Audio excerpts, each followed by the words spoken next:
You're listening to Excellence Above Talent, a podcast where we have the hard conversations about the lives of men and what leads us to achieve greatness and suffer defeat. Hear from other men's journeys as well, as we all learn and grow together to become inspirations to ourselves and those around us. And now your host, Aaron Thomas.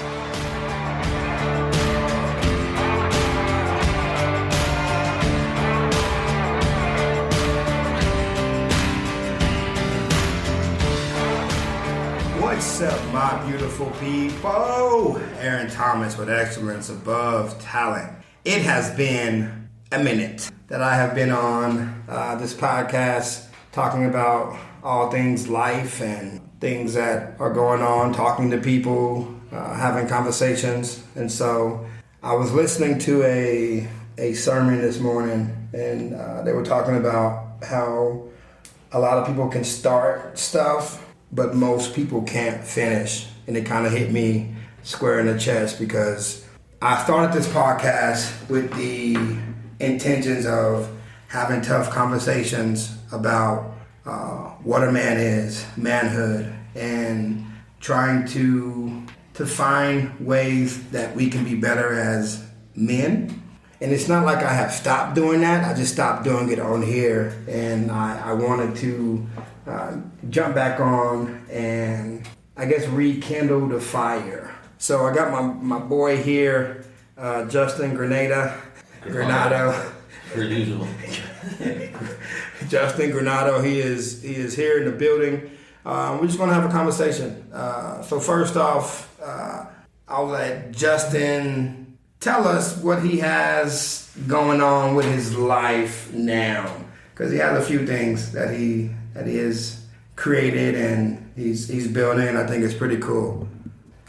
Is that where I talk? Okay. Yeah, that's where you talk. No, just been living, staying busy, trying to get everything in line, running the gym. Now have the bar. We opened in May. That's just been a different set of challenges. Just every day, it's something new, something different, something that I was not doing before. So it's just taking on a different day to day, if you will, and dealing with that as it comes, and then also just trying to just stay relevant and keep my head above water, and then obviously trying to do stuff with the gym and be there, be present, and then still worry about my personal life, my own well-being, and all the in-betweens with that. But what's your bar card?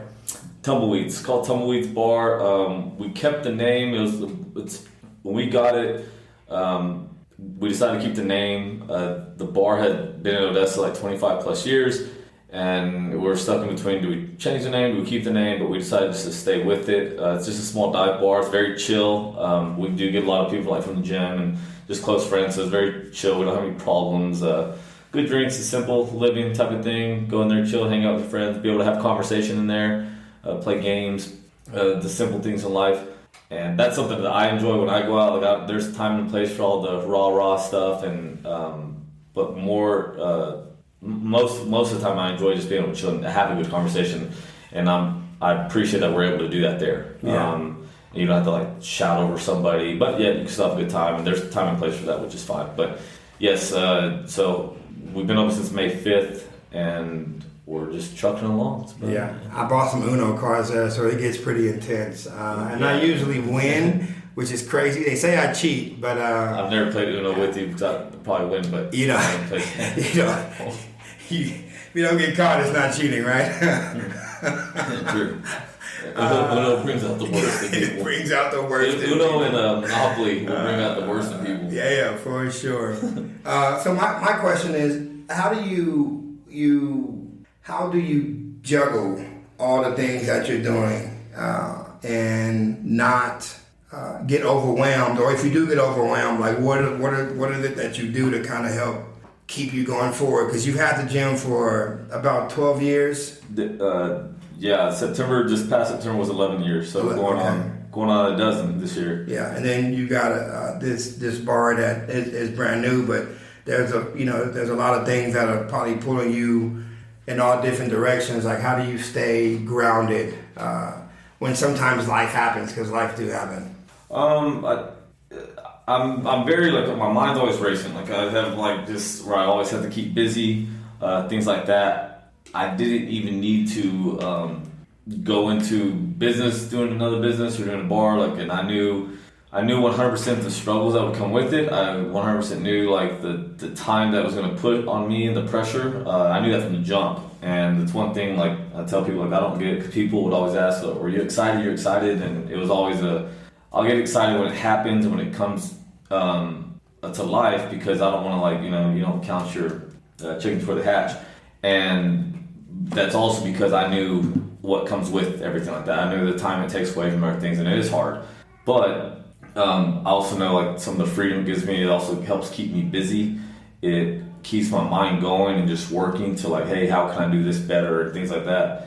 And another thing too is like I think of it as well. Like I try to do it as well, just not for me but for other people. Like I try to do my best to even help out like friends or family and like to help pay it forward or put others on with whatever that may be, because I know at the end of my time I can't take the knowledge with me and I can't take this and that with me, so why not pay it forward and not only push myself but also bring somebody along the process and push them. And whether that's helping them out mentally or keeping them busy, taking them out of the spot or financially, I firmly believe in strengthening your circle, and like that's just something I always look to do, and it feels good. It feels good to do that. And months back I saw a thing that talked about like what good is it if you're always sitting at the table and you're always the one that's having to pick up the tab. Mm-hmm. Like why not strengthen your circle, and everyone at the table can not only eat but you can share that wealth or whatever it may be, and whatever that situation is, the pressure's not always on you. But at times it's hard to juggle.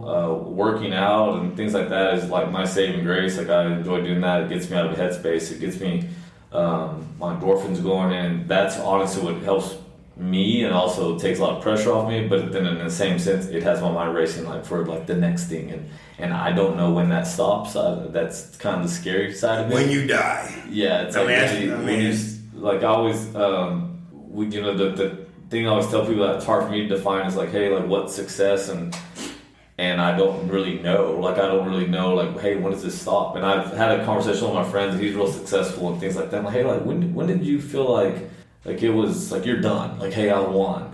And he just said the same thing. He's like, I don't know, man. He said, I think it was when I could take care of my parents. And I thought that was cool. Like, and I was like, yeah, so maybe that's it. Like maybe that's what it looked for my mom and like my sisters and things like that. And so I don't know. I haven't figured that out yet. I'm still chasing that. So let me ask you this: what is success? Like we all have our own definition of it, and there's no right or wrong, answer. But people look at success in like a different way. So I'm curious. How would you define it?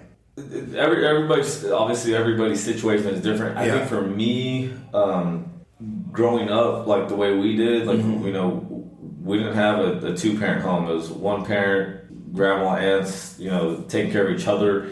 And I think when I saw all of that, like as I got older and I saw like how much like, hey, we couldn't, you don't, and when you're in it, you don't really realize it. Like when you're a kid, you're just being a kid. You don't really realize, hey, we don't have money for this, we don't have money for that. Until you get a bit older and you start understanding the value of a dollar, you start understanding, okay, this is why we couldn't do this, and this is why this was this situation, and what have you. And when I realized that, especially when I started working and learned the value of a dollar, it scared the life out of me. Because when I used to have to live like paycheck to paycheck, ride my bike and couldn't afford gas and things like that, and there's days you're just like, what do I do? Like, what am I going to do? Like I'm going broke here. And that taught me a lot, and it scared me to where I never wanted to be in that situation again. Like it terrifies me. Even to this day, it still terrifies me. Like I'm a bit of a head case. Like I still like will look at my bank account and I can't let it drop below this. It's like a numbers game. And I'm not wealthy by any means or rich or anything like that. I mean, I'm fine, but I still have these standards that I set on myself because it scares me. And so I try to be on the furthest end of that, because I don't want to struggle like that. I don't want to have to worry about like where my next meal is coming from, and that scares me enough to keep grinding and keep doing something or sell this or sell that or whatever it may be. Yeah. that's for me. Yeah. I mean, that's what does it for me. Because at the end of the day, like, as long as like I'm keeping everything else afloat, that's fine. But on the other side of it, like, that's what does it for me. That's my drive to not do that. And I didn't want to, have to have others worry about things like we did when we were growing up. Yeah, for sure. But I'll say this, man. My definition of success changed when I was getting divorced. Because society says you have to have, the house and the car and all the cool high-tech things, the refrigerator at the bed that vibrated and 3,000 square foot home, and we had 3 cars, and like we were living the dream that people thought you would want to live on the outside, but on the inside, it was just chaotic. It was hell, not on her part, but on me. Just not living my life the right way. And getting that divorce and going through the mental struggles of not feeling enough or not feeling worthy or not being wanted, I started to dig deeper in the why of why I was here. And the why of why I am here is to try to educate and motivate and inspire people, especially the next generation, to do better than me. Right. And so my definition of success changed from the money aspect, because you gotta have money. I mean, money is just something that you gotta have. You gotta take care of bills. But to me now, success is being around people who can motivate, inspire, and push you to be better, and then in return giving to people that need motivation, inspiration, and they need that like pick me up of like, hey, I'm here and I'm trying to get here. And so, my goal now is, and the way I view success now is if I can help someone in need in anything. So I usually we went and volunteered yesterday with Meals on Wheels and the Red Cross, and we put fire alarms in the older folks' homes that didn't have fire alarms. I mean, it's crazy. Yeah. They did not have fire alarms. And so, me, I'm not that great of a handyman, but I'm a handy enough man. I got a drill, I had a ladder, and I was their house is gonna burn down. Fire alarm doesn't work. Hopefully the fire alarm don't fall on nobody's head or anything. But no, that's where I get like my pleasure and my success from, is like the give back, the helping out. Like I usually volunteer once a week. It is on a weekend, or there's something that I do once a week just to try to help me inspire and motivate other people. And to me now, I think that's what success, what it is now. Because again, back in the day, it was all about the outside. But then when people really got to look on the outside, on the inside, it was toe up for sure. Well, yeah, because even when I grew up, we didn't know much. I mean, I still live in my grandma's house that I grew up in. We moved in now that when she was living here, and when she moved from out of town, and she moved back, and I left it to my mom or whatever, back and forth. And then when she passed away, it's just the same house that I lived in with her there. Like, I knew nothing other than that. I mean, I lived in an apartment in college, and then when she got sick, I moved in her house like in 14, 15. And when she passed in 20, at around that time, I remember I was looking for a house. I always wanted my own place. Yeah. And then I felt like I got kind of stuck there in a sense. And I couldn't take, and mostly probably Facebook feed is filled with so many realtors now. But I look at all these houses, and there's a lot of times I look at those and go, man, I would love to have that house. And can I afford it? Probably. But it's a comfort thing where I'm at. I'm also terrified of leaving there. Yeah. Like, it's such a heavy, emotional burden and things like that, and the memories, whatever. But growing up, we never, outside of those neighborhoods, the only time we look at big fancy houses is, Christmas time. Yeah. And we'd be like, man, this house is cool. We never understood all that stuff. The same thing, with cars growing up. Like I always saw like people in school, like, man, they had cool cars. And back when we were growing up, we used to have to share one car, like me, my mom, my sister, and things like that. And when I finally got my first car, I thought, oh, it's cool. It's a car I wanted. We had the station wagon. Yeah. And the back seat turned. Yeah. So we're sitting in the back seat looking at the people driving. Yes. It was, yeah. And that's how, like, growing up, though, we never knew, we just knew sharing and things like that. For sure. So the other side of it is, like, I'm not a big, like I don't really, I know people give me crap because, you know, one of the cars I drive, my BMW, but when I got my first... I hear that he said one of the cars he No, because that was a daily driver. But, and it's like kind of like a junk car, like it's just a daily driver and it's nothing special, but when I drive the BMW, I always get compliments on it, which is cool, whatever, and I always think it's funny, and I always make jokes about it. But I remember when I first got that car, I was like, I'm gonna get something I want. Like, I'm gonna get something I want. Do I need it? Absolutely not. Do I want it? Yes, because it does make me happy. Yeah, like it's just like it makes me happy. Like, I enjoy driving it. I hardly ever take it out. But when I'm in it, it makes me feel good. And when I go back to the Honda, it's like more of a humbling thing. But it's really cool sometimes in the sense of when I'm driving it, and it happened yesterday when I was in it. There's kids passing by, and I was at Market Street, and little girls were looking at them. Mom, that's a cool car, and her little sister yells, like, I love the color, and I think stuff like that's cool. And there's been a handful of times where kids like working, or like it happens all the time at Chick-fil-A if I have it. And, hey man, like, what do you do for a living, and blah blah. And I really don't ever. I just tell them, hey, I'm a trainer. I don't pump too much of like, hey, I have this, I have that, because I don't care for all that. But I always make sure that I tell people, like, man, like, I work hard. Yeah. Like, I work hard for what I have. Yeah. Doesn't matter what I do. For sure. Like, you work hard and that's it. Because I don't care to gloat about none of that shit. It's just like, hey, you work hard, you can reap these benefits, things like that. Like, you can, when you work hard, don't look at the clock. You know, and if you're checking the clock, it's not like, hey, how much time do I have left? It's how much time do you have left to work? Yeah. You know, how much work can you get done in that last 30 seconds, or whatever it may be. I don't see it as, 30 seconds left, let's take it off. No, it's like, hey, we're going to grind. Yeah.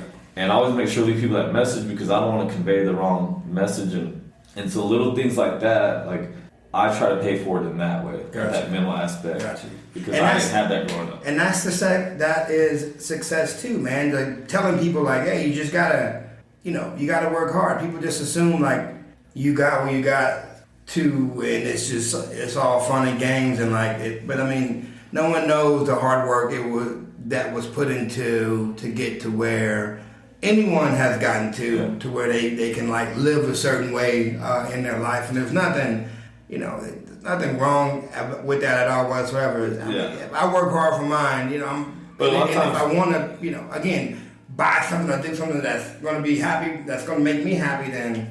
A lot of times, I mean, obviously, yes, social media has a lot to do with that. When people, like, they do the whole... Comparing and whatever. And they just compare, like, oh, so-and-so got this, or their family looks so happy, and I'm living like shit, and they're this and that. But a lot of it's just a facade. I mean, a lot of people are just living a lie. And for sure. A lot of people are just putting out there what looks good and things like that. And, like, you always see those comments over, even, like, with people with, like, when they post couple pictures, and people in the comments go, oh my God, y'all look so happy. It's Power like, couple. It's like, what are you supposed to look like in pictures? Are you supposed to look like shit? Are you supposed to not smile? Like, but a lot of times, off your girl, it's like you're supposed to just smug look or what? I mean, what? No shit. Like, yeah, they look happy, but a lot of times, some of those people are living a nightmare, and they just do that stuff as fluff, and they put on this show for people, but they're really screaming for help. Yeah. And I've seen that so much, and so some of that stuff is wild, and when you're chasing someone else's dreams, you're too busy going down a hole that you're never going to recover from, because you're just chasing something else. You're chasing a pipe dream.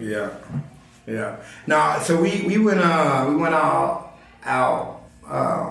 and hung out a couple of weeks back, and it's something that doesn't happen often, but needs to happen more. There was 5 guys in a room. Oh yes. The way that started off, man, it didn't start off too well. But there were 5 guys in the room, and we were just hanging out. We're about to go to downtown 6th Street, And Justin brought up, like, hey man, let's just have a conversation about what you're thankful for about the people that's in the room. And at first, it was me being the goofy, saying stupid stuff. But then I realized, like, okay, no, they're being real, for real. So I was like, cool, let's go. So I went first, and we kind of went around the room.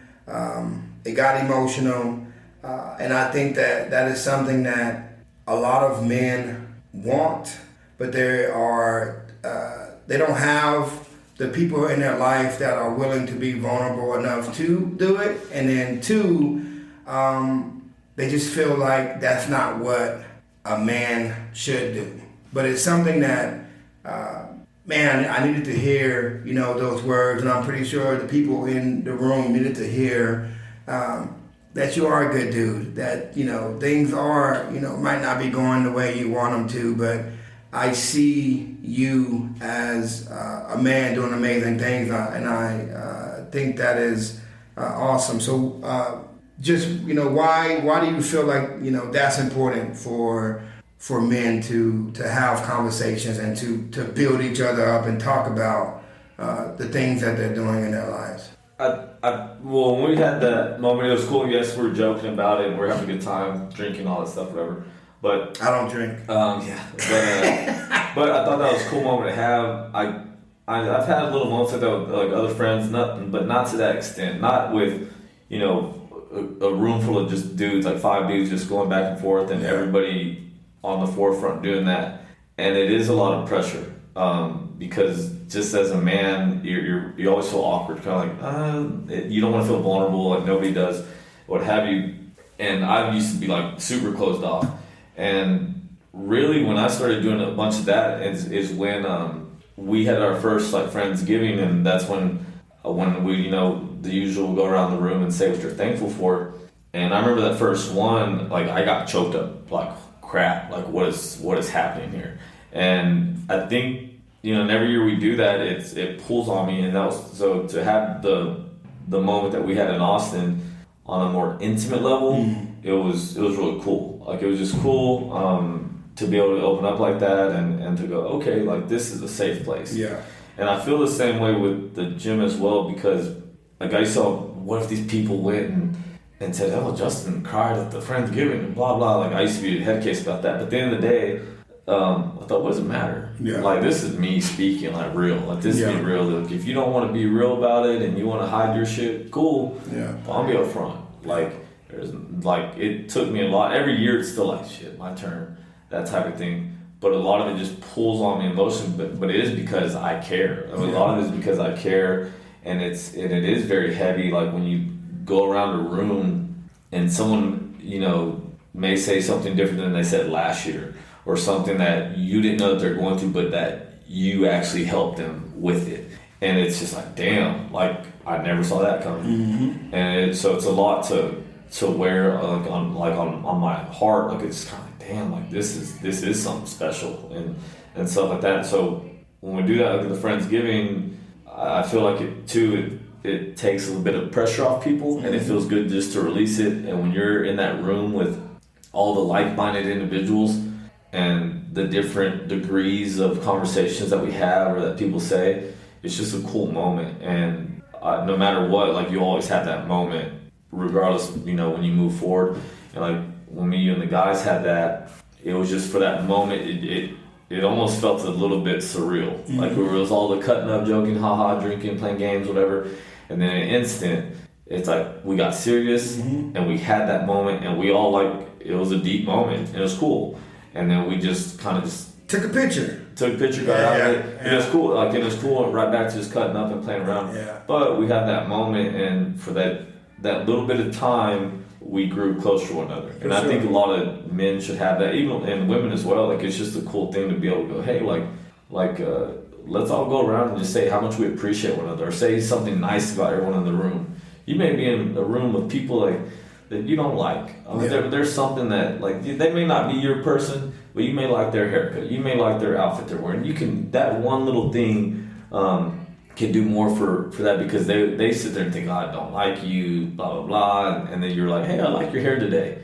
it'll take them back and kind of go, oh, like, all right, and it, boom, right then and there, it changes the narrative of how that person feels about you because of that one little thing. And who knows, it could cultivate something bigger because of that. So it's just, I think it's very cool and important to have those moments, to share that with like your brothers and your sisters, and to move a relationship forward because of that. And it's so easy. It's such a simple thing. It's such a simple thing, but some people make it the hardest thing. But man, when you can do that, they make it hard because, and I used to make it hard because I allowed my ego to get involved in the having a conversation or giving someone a compliment.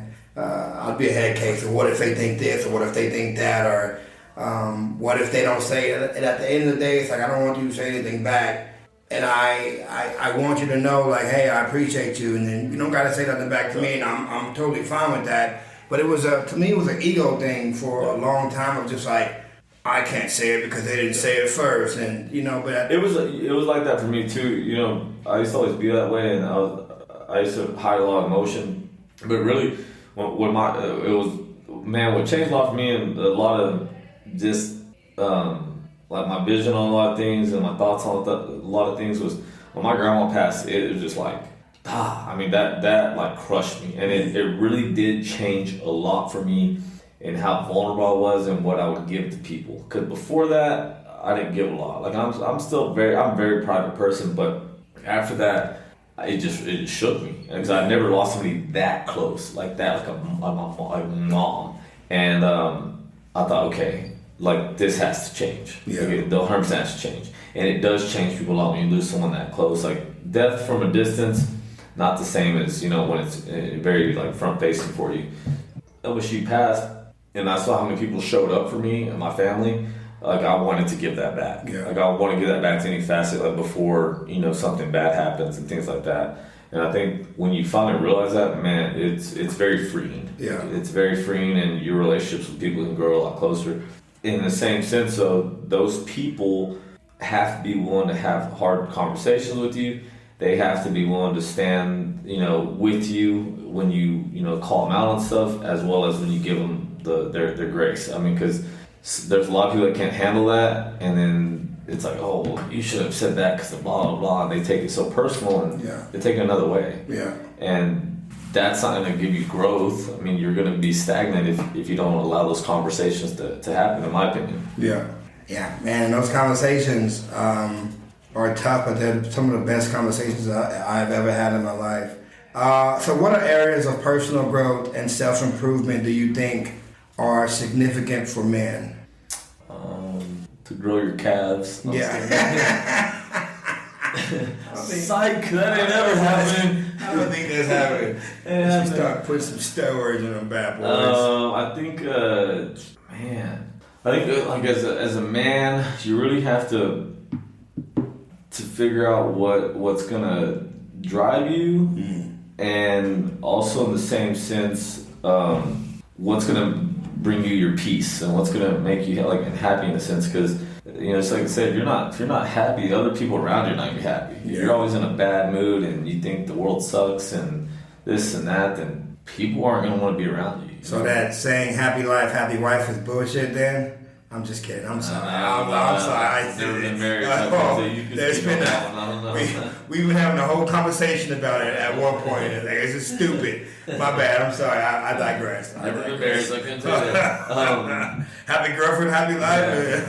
I think everybody, but I do think, like, obviously you're gonna go through ups and downs, but like if I'm always doing something I don't like if I'm always going to that job that I don't enjoy and I don't love, I'm not gonna be in a good mood. I'm always gonna be pissed off. To be there. When I get home, I'm just gonna complain until it's out of my life. Yeah. And then especially your home life, if you take that home, your home life, it's just gonna seep into your relationship with girlfriend or wife. It's gonna seep. You have kids, it's gonna seep into that. It just all around. Like if you don't have that growth on your own, you can't grow as a group. I mean, it's not gonna happen. And I would say a lot of times suicide happens because you're doing something that you don't want to do, and you don't have the courage to stop doing it because you feel like society says that's what you have to do in order to be a man, and you stay stuck in these pockets of being with somebody you don't want to be with, staying at a job you don't want to stay at, acting a certain way because you feel like that's how you need to act. And people, you know, they probably talk, I know people do talk like, oh, you change jobs a lot. I am a suicidal person. Like I've already accepted that of like, if my life isn't going where I feel like it should go, if I'm not doing things that I know I should be doing, then it's like I don't want to be here anymore.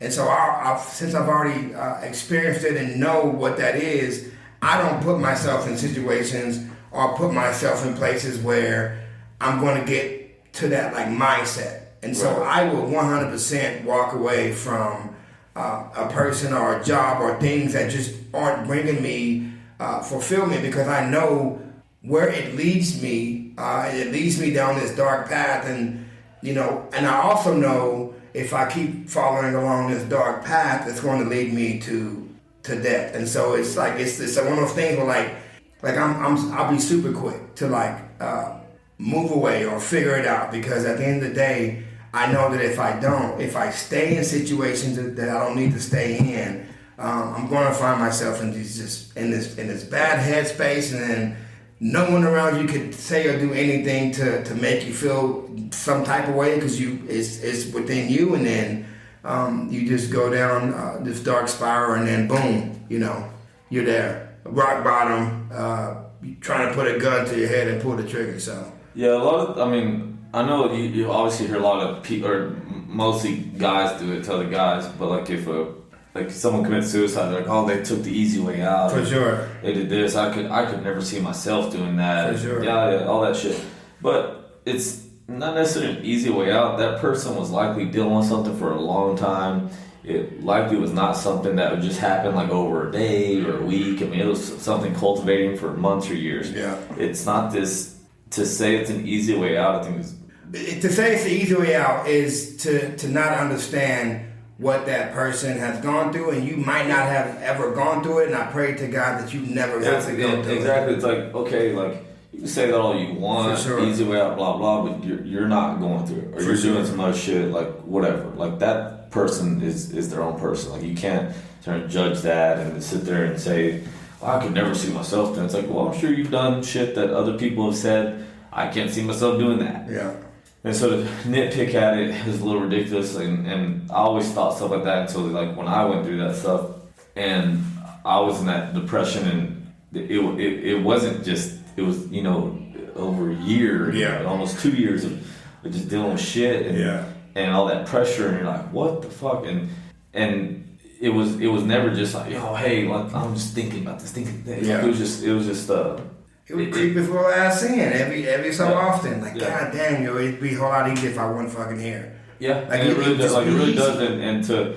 And I would say, like, when you're in that spot, it's you not wanting to talk to anybody. So that pressure's just mounting. Everything's just building up. Every time it happens, it builds up, and then you're sitting there like, I just don't want to deal with this anymore. I'm exhausted, just mentally. I'm tired of putting myself through this. I don't know how to pull myself out of it. Yeah. I'm embarrassed. All these things, you don't want to look like a fool in front of your friends, and you know, the list goes on. And a lot of people don't understand that, and they just think it's like this quick little, oh man, this happened. No, it's like, no, like there's a lot of people that, because they don't want to talk about shit. Yeah. They don't want to say anything.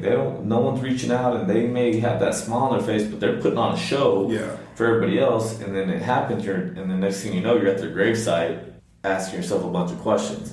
And that's a scary deal, and which is why you should have the tough conversations, no matter how hard it is. Like, put yourself out there, at least be vulnerable a little bit, just to test out the waters, you know, see what comes from it. Because the other side of it is, you know, you going down this path that you don't want to go down, and you're, next thing you know, you're 6 feet under, or you're dealing with like alcoholism, or you're like a druggie or something like that, and then it's so late to try to save anything. You know, that's hard. Yeah, it is. So my self-improvement, to that question, areas of personal growth and self-improvement, I'll tell you this, my life did not change until I started to be accountable for the dumb shit I was doing. Because a lot of times people like to blame other people for why their life is the way it is, and they don't want to take accountability of, bro, look in the mirror, whatever you're doing, it's because of the choices and decisions that you were making. Right. And my personal growth journey started when I realized that, bro, you are the issue. You are the problem, and you have to fix it because no one else is going to fix it. And so accountability for me is one thing that I know that if men could be more accountable for their actions and for the things that they do, their life will 100% get better. But in doing that, you have to go down this dark path of like dealing with all the demons that you have that are inside of you, because we all have things that we want to run from, I don't want to face, I don't want to look at. And so looking at those things and having a support system around you to check in on you if you're going through something, or if they see your energy is off, they will reach out and have that conversation like, hey, what's going on with you? Like if you're going down that path of trying to hold yourself accountable, you really have to be around people that are going to be supportive of you taking accountability for your actions, because if you don't, it just kind of makes it like lonelier. It makes it feel like you're on an island all by yourself, which is crazy.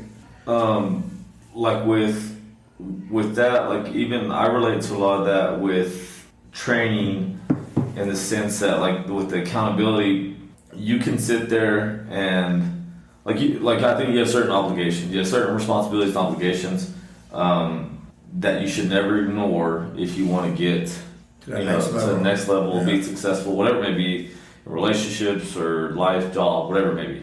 And if you don't have that accountability, it's like, well, how do you think you're going to move forward? Well, in the same sense, like if I'm coaching somebody, like as far as an athlete, like let's say we go to competition and I can, I'm not there, I can't perform for you. Yeah. Like you're out there, you're doing your best, and I can advocate for you all I want. You obviously have to execute. The other side of it though is I can do my best to put you in a place where I feel you need to be to get the best out of you. For sure. And you just have to go and execute it. Yeah. But if you don't want to hurt, you don't want to go there, it's like, okay, well, in that same sense, it's like, okay, yes, it's still on you, and you have to take accountability for that. But in the same sense, I do question myself of, okay, could I have done this better for them? Could I have told them to go about this better? For sure. Should I have, gave them this type of practice instead of this? Like, did I make them do one too many reps there and should have saved them for, longevity in the workout? Yeah. I also still look at that, and that's what keeps me going to help put out a good product. Yeah. So it's accountability on both ends. Gotcha. And that's how I not only can grow as a coach, but you also grow as an athlete. So what you're saying is like if you're in a place of trying to be accountable, you have to be with people who are also trying to be accountable as well. Because if you're the only one trying to be accountable, it's just simply like because if I'm the only one trying to be accountable and you're not, then you're always going to be blaming me for everything that I'm doing, but I'm not doing anything. It's just you have to. Yeah, it's just like you have to be 100%. You have to be present in the losses just as you are in the wins. Gotcha. And if you're only chasing these wins and you don't learn from the losses, I mean you're not really growing as an athlete, or you're not growing as a coach. Yeah, it's cool to go and stand on top of a podium and this and that. Yeah, of course you want all the fanfare that comes with that, but the moment that you're not on it, you're gonna beat yourself up, and you're gonna have all these questions and things like that. It's like, okay, that's the time for growth and to be accountable and go, okay, I got this place in because of why. Yeah. Like because of why. You could sit there and make every excuse you want in the book. Okay, cool. But why are you there? Yeah. And like you have to come up with a reason. Don't blame it on, it was raining outside, or it was this and that. I woke up and I felt a little sluggish and blah, blah, blah. You can make every excuse in the book, but actually taking accountability for what caused that is when and where you'll grow. Yeah. You can't get mad if you point shave or rep shave on your workouts at the gym, and then you go to a competition and you finish in the bottom, half of the competition, you can't get mad at anyone because within yourself, that you can't count, or you chose not to count, or it started to hurt too bad, and so you didn't want to go through that pain. So you was like, you know what? I'm at 15 when you was really at 10. I've never done that before. Yeah, I have. I've done that. So last question. How can we challenge and change stereotypes associated with manhood? Through having the hard conversations and people accepting that. You can't, even if you've had them before. Yeah. Like even if you've had them before with that same person, they may have fallen off, and you bringing that up again can reignite, that inside of them to where it triggers them to go, okay, I need to do better in this aspect of my life, and these are the ways I can do it, and yada yada. If you have no plan, then what are you doing? If you're always late all the time, like, hey man, like, need you to start being more on time. I think maybe try to wake up 30 minutes earlier every day. Maybe going to bed 30 minutes earlier, or changing the route you take to work, or things like that. Like, if I just say, hey, why are you always late? Mm-hmm. Or you need to quit being late, but I'm not giving you way to act on it, I'm kind of doing you a disservice, because you may not see that. Mm-hmm. You may not ever have thought of this idea or whatever it may be. I know there's plenty of days where, I know we had that conversation, I think it was last Friday, after the Friendsgiving. I woke up a little bit later than my usual time. It was literally probably 35 minutes later than when I usually wake up, and I felt it. I was fine going to work. On the drive to work, I thought, damn, I feel tired. I feel like my body wasn't awake yet. And usually I like to get up early, kind of sit there in my thoughts a bit, take my time, not rush, because when you rush, I think you're all over the place. Yeah, you are. But take my time and just settle into the morning, listen to some music, nice chill ride to work, have my water or coffee, whatever it may be, and I feel so much better as opposed to waking up late, rushing out the door, that I get this, and this. I mean, man, that 30 minutes, a lot of times just gets me going. It fires me up. It's something that I even will wake up early, even though I program every workout and all that warm up. I will still log in, see who's signed in. I'll still look at the workout over and over and over. I'll see who's in class, and okay, this person's probably gonna do this. This person probably is, maybe has a nagging injury or whatever it may be. What if this person signs out? Things like that. What am I going to do here, here, and here? And I'm clocking it all in my head and how to time it better. And I'm challenging myself to go through exactly what I just went through on the ride to work or when I'm at home. And when you're prepared like that, it feels flawless. You feel like you're untouchable. Yeah. And I've been in places where I've been in a spot where I'd wake up at 4:48, and I'm like, well, this shit's gonna suck, and I'm over there hoping that you don't get stopped by the police officer, and there's nothing. My gosh, it's the worst. But if you just, it's the worst. Little things like that. If you just, all the simple things of, resetting all your alarms and go, I'm gonna move all my alarms. I'm gonna move every single one 5 minutes ahead of where they were at now. Yeah. How easy is that? Yeah. It's so simple as that, and a lot of people avoid doing that because they think negative first. They go, man, I don't really want to wake up that early. Yeah. It's 5 minutes. Yeah. What's that going to change? That 5 minutes can be that little buffer that gets you going. You may have time to, start the Keurig or make you a bagel or, something like that. Dude, I can brush your teeth or something simple that task is now done. Yeah. That 5 minutes is fulfilled. You use that time effectively. Boom. You're on to what's the next thing. Yeah.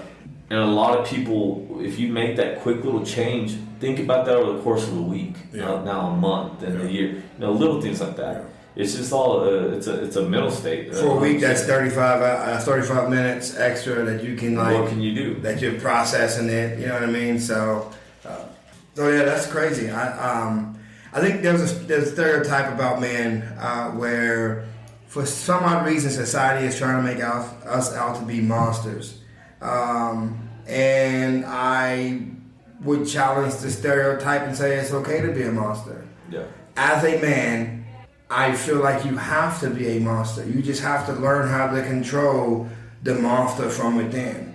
No one wants, like, if I look around society, no one wants a weak man.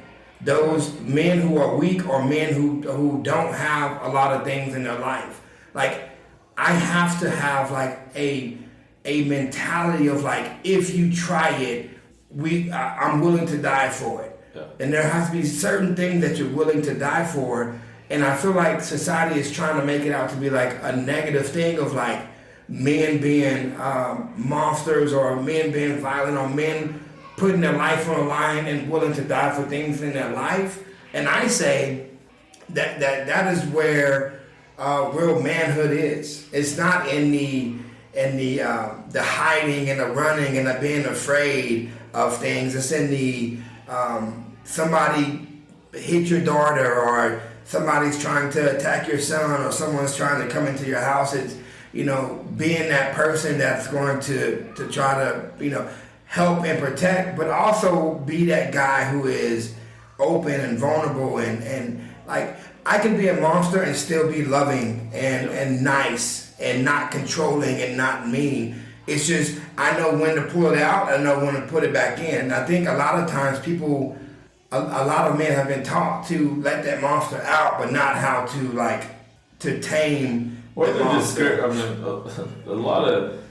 a lot of guys too. They think that you have to be this badass when you can be for sure. or emotional. And a lot of time, some of those guys, the biggest. Yeah. Biggest puss. Yeah. They would get worked over in a heartbeat. And they really have no idea. And I always think that's funny with a lot of people, because I've been there, done that, and I always thought, oh, you can't show emotion, you have to be this badass and blah blah. But I can still cry. I can still have my sad moment and pull myself out of that and still take care of my responsibilities. Yeah. Still be loving. Still care for my mom and things like that, because you're one little natural disaster. You're one heart attack away from you being a big old puss. Yeah. Like you being in that hospital bed crying for your mother. Yeah. And the other side of it, something happens to your mom, that guy that tried to be this machismo badass is right there at that bedside crying his eyes out. Yeah. And all you had to do was be a bit vulnerable. Yeah. That's all you had to do. But you waited for this shit moment to bring you to your knees, and that's dumb. Yeah. And that's dumb. We've talked about it several times before too, in relationships and just in life, a man is worth more than just, paying the bills. For sure. That is not his purpose in life. And a woman is worth more than just cooking and cleaning and all that, than doing all that stuff. Yeah. Because we always talk about how good would it feel if the man comes home from work, wife so they're slaving over dinner, whatever it is, doing laundry, dishes. If the husband comes home and goes, hey babe, taps you on the shoulder, grabs you, gives you a hug, kiss, and says, I got the dishes tonight. I'm going to make dinner tonight. I'm going to throw the trash tonight. You cannot tell me that will not give that woman she's gonna think you're joking because she's like, what is happening right now? Who is this man? What did he do? What happened? This never happened before. Yeah. But the amount of just the pressure or the task that it takes off of their day, it's a lot, man. And they should get a little wet. Yeah. Or she's like, what have you been doing? Why are you looking to do this stuff? Who is this guy? But it's worth more than that. I've always known that. Yeah. But one thing too that has brought it more to light is at the bar, like when I have to work some nights, and we do have some like these older men that go in there, and they're coming in fresh off their job, they just got off work, dude, and they're literally like, hey, what can $4 get me? Yeah. And a lot of times I'm just there like, shit, like, it can get you a beer, yeah. And they're like, man, I got $3 left. Can I get one more? And you feel bad. Like you're like, damn man, like I don't want to be like that. Yeah. And like I don't want to use my last dollars just for a beer. Yeah. and they're going through something more than that. And had they had those conversations maybe, and they had a different route or something to help pull them away from that, they may not be living like that. Yeah. They may not be just scrounging up, a few dollars for one beer and then they go home. And I always wonder about those people. Yeah. I always wonder about those people. Like, hey, where are they going? Like, what's happening when they go home? And just like we talked about in Austin, like those people that are there, like washing windows. Like, I'm like, what happened to get you there? Whether it be drugs, alcohol, but there's something that happened, and that's, I think a lot of times a hard conversation can usually help save a lot of people. For sure. And I think when I say men have to be monsters, we have to be monsters when it comes to our discipline. We have to be monsters when we don't want to wake up, but we have to wake up because we know that our life depends on it, and everyone else's life that is in our circle also depends on it as well.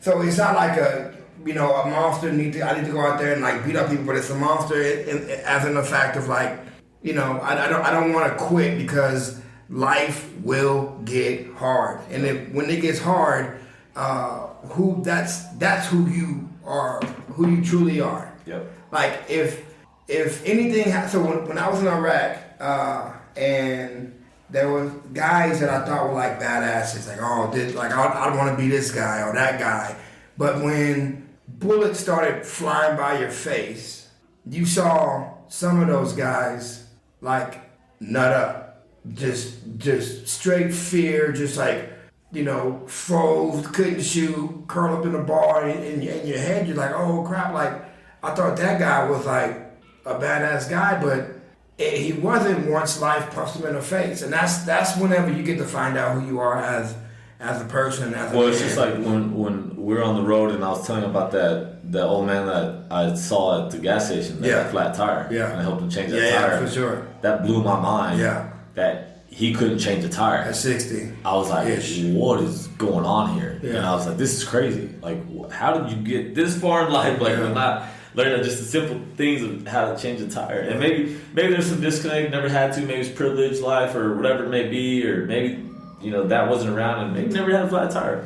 But just little simple things like that, like to see you have all the tools there, see the patterns of the tools, and you don't know how to go, this goes here, this goes here. It just blew my mind. Yeah. And like there's several things like that a lot of people don't know. Yeah. In life and don't do, and that's scary. Like to me, that's scary because there's some disconnect somewhere, and if it takes a bit of just if a guy just becomes vulnerable, goes, hey, I don't know how to do this. Mm-hmm. Can you help me out? Yeah. Like, is there any way? There's nothing wrong with that. Yeah.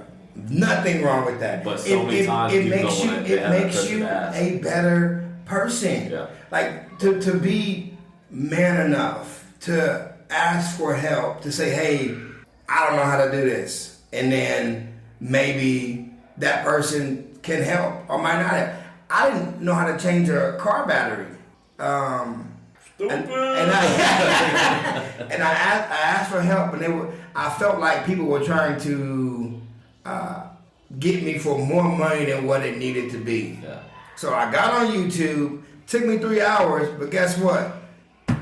The shit worked. You know what I mean? I took out the old battery, put the new battery in, put everything together, and I was good to go. But in my head, I'm just like, man, like, at 37, like I never had that opportunity, or no one ever had, ever said like, hey, this is how you change like a car battery. And so, at 37, I had to learn how to do it. But like, there are people out there that are willing to help if you're willing to be vulnerable enough to ask the questions, because no one can read your mind. No one knows what you need in this life, and so even like making even if it helps to make fun of yourself too. That for sure. To me, about a month ago, I go to have my coffee in Midland at Far West. That's my spot, and I feel good there. Like I feel that's my comfort spot. And I never have had their drip coffee. I always get the same thing mostly. I was like, man, I'm gonna try the drip coffee today. Long old line on a Saturday morning. She's out the door. I was like, damn. And I get there, and they only had one register open at the time, and I asked the lady, I said, I'll have the drip coffee. And she goes, okay, what you thinking? And I looked there and go, oh, and I leaned in more, and I said, the drip coffee. And she goes, yeah, but what are you thinking? Like all super bubbly. And I looked there and said, I don't know what you're talking about. And I just like smiled and she goes, what do you mean? I said, what do you mean? I said, I just want the drip coffee. And she goes, 1 second. And she backs away, opens up this bottom cabinet and pulls out 5 bags of coffee beans and puts them on the counter. And I'm like, oh shit. She wanted me to choose which one I wanted, and I had no clue. As much as I go there, I feel like a jackass. And I looked, and I saw that line, and I just felt myself on fire. I was like, oh my God. And I started looking at him real quick, and I was like, I said, not that one, not that one, not that one. And I just asked her, which one do you recommend? She goes, I kind of like this one. Cool, we'll go with it. And I even told her, I said, I feel like such a jackass just now. And she goes, no, it's fine, it's fine. She goes, it's because some people know, some people don't. I was like, thank God. And she was real cool about it, though. Yeah. But man, for that moment, I had no idea what she was talking about. And I go there all the time, so I was like, she's probably, this guy's stupid. Yeah. But it felt good knowing now, okay, I like that coffee that I had. Now I know, hey, drip coffee, I'll have this. And simple as that, in and out of there. Yeah. But it took that moment of getting humbled, but I grew from it. Yeah. You know, I learned from it. So that's I guess that's the beauty of it. Like it's never a, and I've put myself in crazy situations, but it's never a like, oh my gosh, my life is gonna be over. It's like you can learn from it and then like move on. Like it's just, that's the beauty of life. It's the process of elimination. Well, this didn't work. Well, let me go ask this person. And this didn't work. Well, I asked this person. They were an asshole about it. Well, I'm never going to ask that person again because they don't want to give, like, they don't want to seem to give back. And so I can ask somebody else. There's always someone willing to give out information that you need in order to be your best self. And so you should never be afraid to, like, ask the question, because at some point we're all going to have to ask the damn question. Yep. So, sweet. Well, that's it, man. Appreciate you jumping on. Now we got to walk back to the gym. We walked over here. We walked over here, so we want to walk back. So if anyone hasn't told you today that they love you, let me be the first to say I love you. You are awesome. You are amazing. You deserve the best that this world has to offer. Do not give up. Do not quit. The world does not get easier. You get stronger. Do you have anything else you want to add or say? If you want to work out, you want to sign up, CrossFit 432. Find us on all social media platforms. Get you right, get you tight. And if you want to have a good drink at Tumbleweeds Bar, social media platforms, hit us up. Cheap drinks, good environment. And that's about it. Is that like a what am I trying to say? Like a 3-day pass or a 4-day pass? Yeah, we do offer a few days trial, a few free dates at the gym before you want to commit to it. It's really not scary. It is.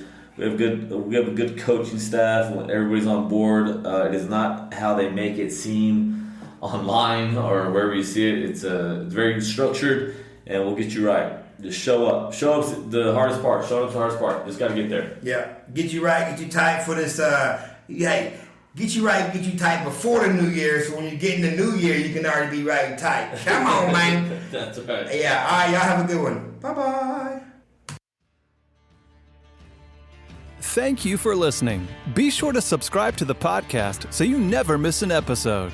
And for daily, motivational, and up-to-date content, follow us on Facebook and Instagram at Excellence Above Talent.